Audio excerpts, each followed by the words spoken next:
ahí a media. Y este personaje dice que somos salvos en Hechos 2:38, o según Hechos 2:38, antes de arrepentir, ¿no? Ese fue el que más me impactó porque el otro era muy largo y no lo pude ver, ¿no? Sin embargo, yo tengo una respuesta, ¿no? Porque lo que más interesa, o lo más interesante de la doctrina siempre salvo, siempre salvo, una doctrina falsa totalmente, de principio a fin, eso no tiene asidero bíblico en la palabra de Dios.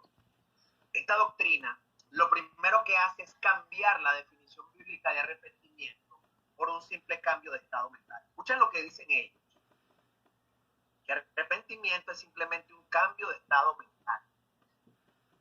Que usted con pensar distinto, ¿verdad? Y cambiar su manera de pensar ya está arrepentido. Bueno, eso tendrán que probarlo a la luz de las definiciones de los léxicos griegos. Y antes de comenzar mi disertación de la fe, yo quisiera ridiculizar y reducirlo a lo absurdo esta falsa y satánica interpretación, porque no tiene otro nombre, no es con que por eso es que a la gente le molesta que hable el pastor Ángel, ¿no? A ver si es verdad que el arrepentimiento es simplemente un cambio de disposición mental, o es un acto del intelecto nada más. No. El arrepentimiento bíblico es un acto de la voluntad, no solo del intelecto. Es un acto de la voluntad que consiste en separarse del pecado. Vamos a ver algunos léxicos griegos, ¿verdad? Porque uno no sabe ya qué hacer con estos personajes. Mañana voy a hacer un excursus de la... Es interesante lo que dice Ángel García, pero tenemos que observar desde qué punto doctrinal parte él para hacer su conjetura o su disertación. Ángel García, al igual que los católicos, anulan por desconocimiento, porque ya se han dado a creer lo que realmente Pedro dice en Hechos 2:38. Para poder entender Hechos 2:38, quisiera mencionarlo. Hechos 2:38 dice a la letra que Pedro, dirigiéndose a los 3,000 judíos, los cuales habían sido rescatados por su predicación, por su primer predicación, lleno del Espíritu Santo, de aquella multitud, donde en esta predicación se cumplen varias profecías. El Señor Jesús había dicho en el último día de la fiesta que vinieran a Él los que tuvieran sed, porque Él les daría a beber agua gratuita, y que de esa agua que Él les daría a beber jamás tendrían sed, y que en su interior esta agua sería como fuente que saltara para dar vida eterna. Esto hablaba del Espíritu, de la llenura del Espíritu que habían de recibir cuando Él fuera al Padre y regresara a llenarlos. Hechos que se mencionan en el libro de los Hechos, capítulo 1, y en el cumplimiento de esto es en Hechos, capítulo 2, del verso 4 en adelante. En el verso 14, Pedro, ya con aquella promesa cumplida, lleno del Espíritu Santo, comenzó a hablar el Evangelio y cumpliéndose la palabra, la profecía que Cristo les había dicho: de vuestro interior brotarán ríos de agua viva, que saltarán para dar vida eterna. Aquí cabe mencionar como contexto que Jesús también dijo: nadie puede venir a mí si el Padre no los trae, y nadie va al Padre si yo no lo llevo. ¿Por qué menciono esto? Porque el Señor Jesús está diciendo todo lo que nos iba a acontecer hacia un futuro cercano en ese caso, en el caso de los 3,000. Pedro, como respuesta a la pregunta de aquellos 3,000 que habían sido rescatados, ya habían sido rescatados, pues el Padre, usando al Espíritu Santo, los trajo hacia Cristo. Estos hechos en Cristo ya estaban salvos, habían sido perdonados, habían sido resucitados, habían sido regenerados por el poder de Dios.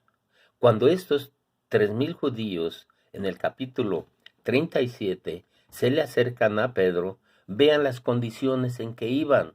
El verso dice de la siguiente forma, que ellos iban compungidos, traspasados de corazón, porque habían comprendido, porque su mente había sido liberada, porque ellos ya habían sido salvos, que habían pecado contra Dios. Pedro, conociendo el efecto del Evangelio y la promesa que Cristo había hecho, de que por medio del Evangelio iban a ser salvos, al igual que ellos fueron limpios por la palabra de Dios, también aquellos 3,000 judíos habían sido ya limpios por la palabra de Dios, habiéndose efectuado en ellos la realidad del pacto que Cristo selló con su propia sangre. Ellos habían sido llamados al pacto ya estaban en el pacto. Cuando Pedro les dice, arrepiéntanse, no está hablando de los pecados, puesto que ya ellos habían sido perdonados. ¿Acaso uno que es perdonado puede arrepentirse? ¿O debe de arrepentirse si ya ha sido perdonado para su limpieza? No. Lo que Pedro les dice con el verbo arrepentíos, les está diciendo que cambien su disposición mental acerca de la adoración, porque los 3,000 judíos le preguntaron, varones, hermanos, ¿ahora qué hacemos? ¿Qué hacemos? Refiriéndose a cómo vamos a adorar, a quién adoramos, quién nos enseña a adorar. Pedro hace alusión de que el Antiguo Testamento, la ley de Moisés, había sido echada fuera, cuando menos en la ley ceremonial, y ahora ellos tenían que adorar como Cristo les había enseñado a ellos. Entonces, la disposición mental es un cambio hacia una nueva doctrina. Acuérdense que ellos adoraban en base a sus hechos, porque la ley dice, el que no haga esto, morirá. Pero el Nuevo Testamento, el Nuevo Pacto dice, el que crea en esto, vivirá. Entonces, tenían que cambiar. Esto nos lo hace palpable el libro de Hebreos. En el libro de Hebreos se menciona que ellos creían, dentro de la ley de Moisés, ellos creían que sacrificando becerras, sacrificando terneras, sacrificando corderos y ofreciendo sacrificio, iban a ser borrados sus pecados.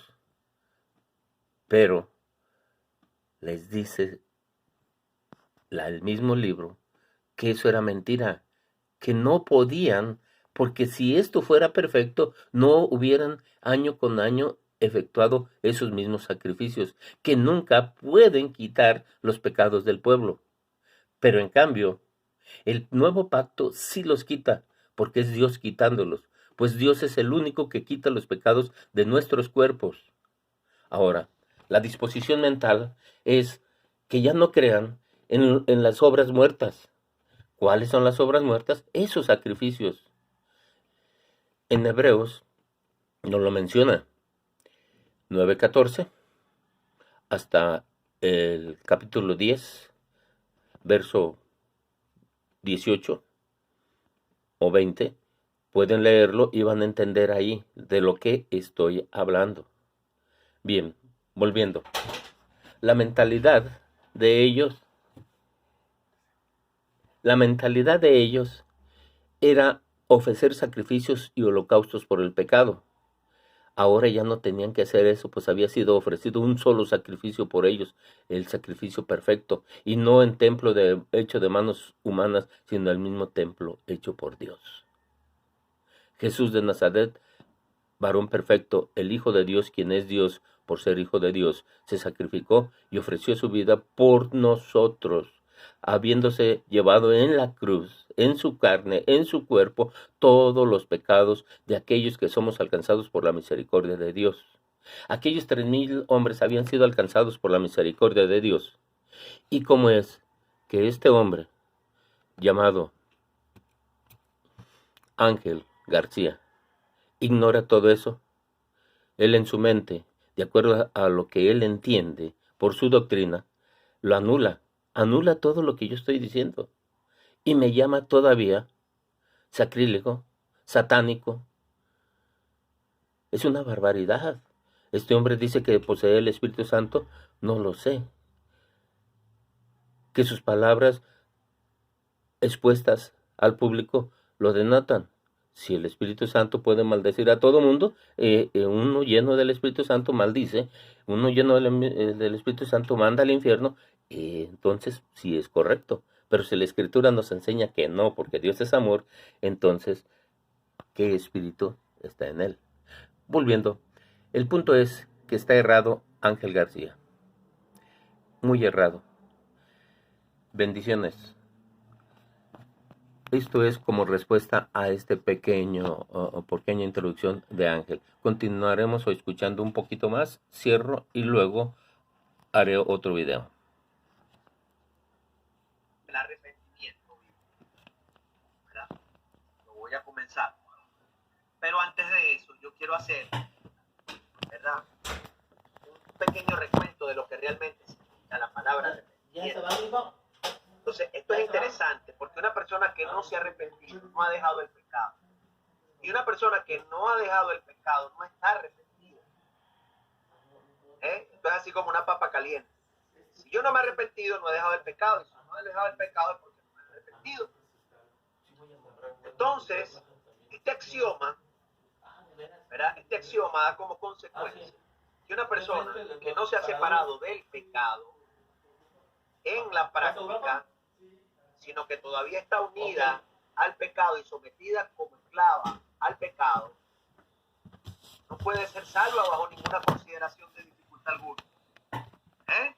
Porque la salvación trae como consecuencia liberación del pecado, y la liberación del pecado es una separación real de él, donde ya usted está en un estado en el cual no le sirve para obedecerle.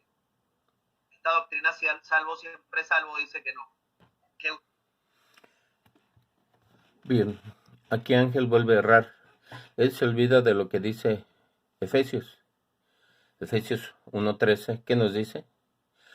Habiendo escuchado y habiendo creído el Evangelio de nuestro Señor